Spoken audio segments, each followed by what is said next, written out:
Hello students and welcome to selection Bharat YouTube channel. तो आज के इस वीडियो में हम आपका कवर करने वाले हैं रिवोल्ट ऑफ 1857 जो कि आपका मॉडर्न हिस्ट्री का एक बहुत ही ज़्यादा इंपॉर्टेंट टॉपिक है। कई सारे वनडे एग्जाम्स में ये पूछा जाता है और प्रीवियसली अगर हम देखें तो लेखपाल की PYQ में भी इसको कई बार पूछा गया है।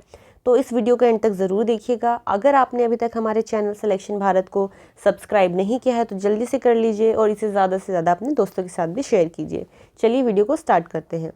देखिए, जो आपका रिवोल्ट था वो 10 मई 1857 को शुरू हुआ था। कहाँ से? आपका मेरठ से शुरू हुआ था और फिर धीरे धीरे करके जो बाकी के एरिया से वहाँ पे भी फैलने लगा और ये मेनली आपका नॉर्थ इंडिया में और सेंट्रल इंडिया में रिवोल्ट हुआ।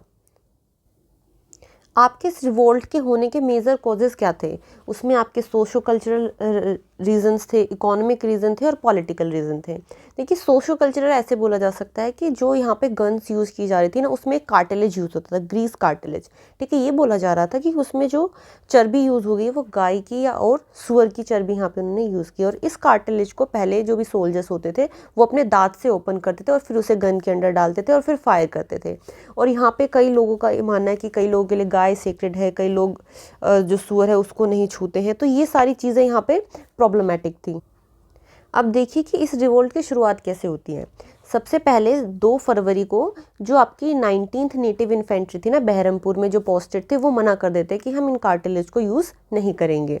और 29 मार्च को जो यहाँ पे मंगल पांडे जो होते हैं, ठीक है, वो भी 34th नेटिव इन्फेंट्री में काम कर रहे होते हैं, वो भी लोगों को बोलते हैं कि हमें इन कार्टिलेज को यूज़ नहीं करना चाहिए।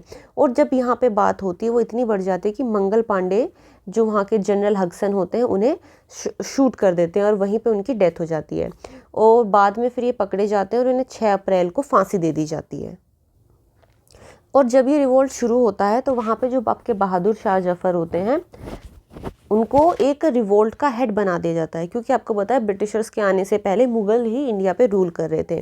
तो वो फिर भी ये तैयार थे कि जो मुगल डायनेस्टी इतने सालों से इंडिया पे रूल करी, तो एक सिंबॉलिक हेड उनको यहाँ पे इस रिवोल्ट का बना दिया जाता है। ठीक है, अगर यहाँ पे बात करें कि किन किन लोगों ने इस रिवोल्ट में कंट्रीब्यूट किया, तो मेनली जो रीजन था वो आपका नॉर्थ का और अवध के लोगों ने भी यहाँ पे कंट्रीब्यूट किया।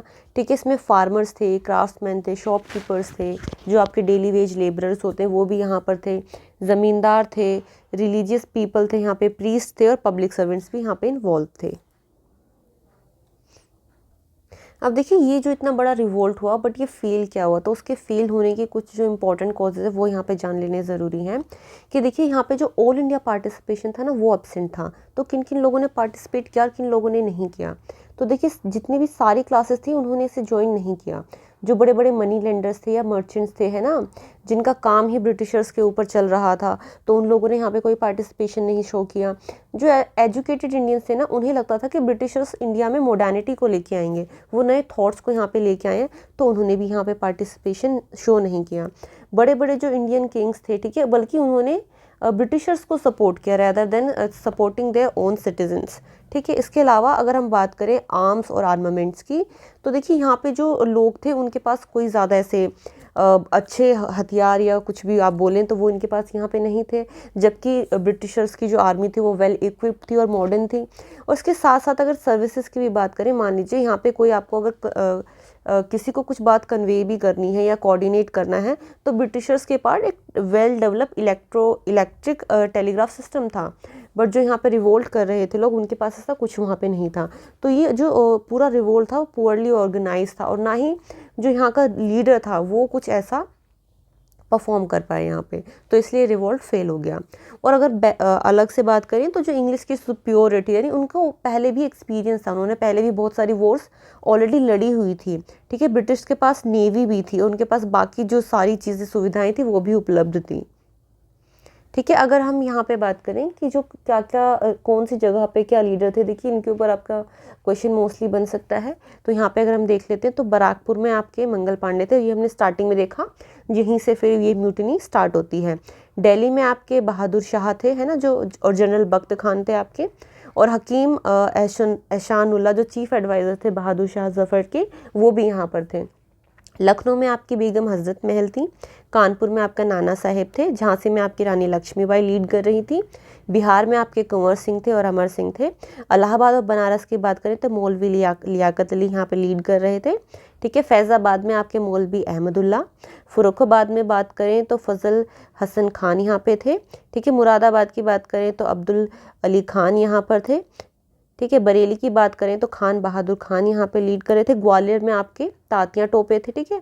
असम ने भी देखिए यहाँ पे पार्टिसिपेट किया था, ठीक है। उड़ीसा में आपके सुरेंद्र शाही जो उज्जवल शाही वो यहाँ पे थे, ठीक है। राजस्थान में आपका जयदल सिंह और हरदयाल सिंह थे। गोरखपुर में आपके गजाधर सिंह थे और मथुरा से आपके सेवी सिंह और कदम सिंह ये यहाँ पे लीड कर रहे थे।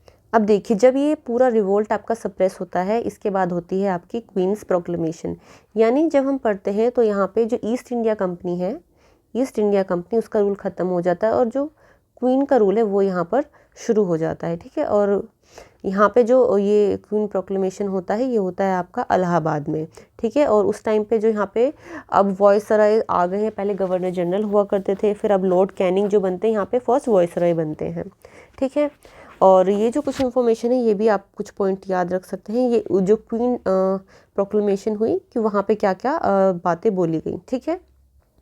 ठीक है, तो यहाँ पे हमारा ये जो रिवोल्ट था 1857 का, इसमें हमने मेजर कॉजेज़ देखे क्या क्या थे, ठीक है। फिर कौन कौन से लीडर्स यहाँ पे लीड कर रहे थे और क्या रीज़न रहे जिनकी वजह से ये रिवोल्ट सक्सेसफुल नहीं हो पाया, ठीक है। तो अगर आपको ये वीडियो पसंद आई है तो लाइक कीजिए, शेयर कीजिए, इसे सब्सक्राइब कीजिए और आप हमारे टेलीग्राम चैनल सिलेक्शन भारत को भी सब्सक्राइब कर सकते हैं फॉर फ्री PDF और any further update. Thank you.